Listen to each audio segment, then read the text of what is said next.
Howdy, little Karibos. Today's class is to be focused around none other than the field you'll be playing on itself and what each little space is for. So let's get started. Let's look at the actual format of the zones first. If you notice, it's not exactly a uniform shape, is it? Believe it or not, it actually used to be. As the game has evolved, so has the field. Really is kind of neat to see the differences here. Anywho, let's get back to you and the field. That was a lame rhyme. Anyway, let's look at this bottom zone first, marked by this poorly cropped coin I put on it. This is the deck zone, where you place your personalized 40 to 60 card deck. It is also the pile that you'll draw cards from during the draw phase of your turns. Make sure to place your deck face down though, revealing none of the cards to you or your opponent. Before using your deck, shuffle it so that you don't know the order, and then let your opponent cut the deck. It's sort of a respect thing, but it also helps to prevent cheating.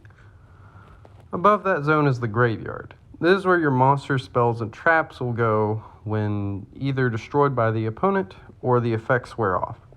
Despite what it may seem, keep what's in your graveyard in mind. Cards and effects can activate from the grave, so what is in your grave matters. Now, this zone isn't shown here, but that's normal.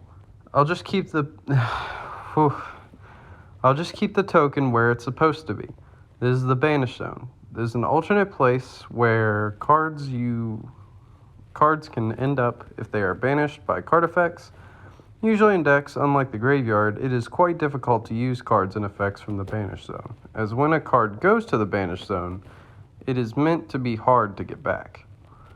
See these 5 top zones here? These are called monster card zones. Whenever you play a monster from your hand, this is where it will be played. How you play it, though, will be discussed in the next lesson, Summoning. So stay tuned for that one.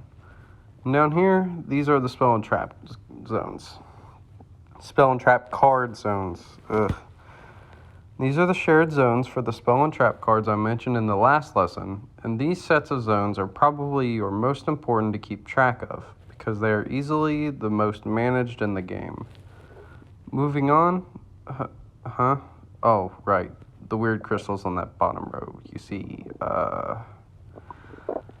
I'll explain those in a later lesson, because you aren't quite ready for the chaos that is that lesson. Anyway, so this zone here, this is called the field card zone, and it's the single zone meant for a specialized type of spell called a field spell. Pretty self-explanatory name there. These types of spells usually deal with effects that work for both you and your opponent, so keep an eye on that. Oh, and this zone is very, very important. This is the extra deck zone. This is where you will keep powerful monsters that have varying effects, varying ways of summoning, having powerful effects that can help you establish your place in the duel. Unlike the main deck, you can summon any of these monsters at any time, as long as you meet their conditions. You do not draw from this deck, though. Please don't forget that like old orange Scapegoat did.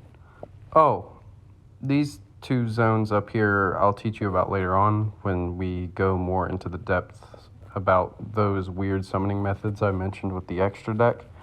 But right now, just focus on the monsters that will be in your hand, because the next lesson is Summoning. I believe that just about covers it too, so I'll see you then. By the way, I didn't hear any fur compliments in the last video, so snap to it. I need to make my brothers jealous. Come on, man. Anyway, this was the 5th Scapegoat, signing off.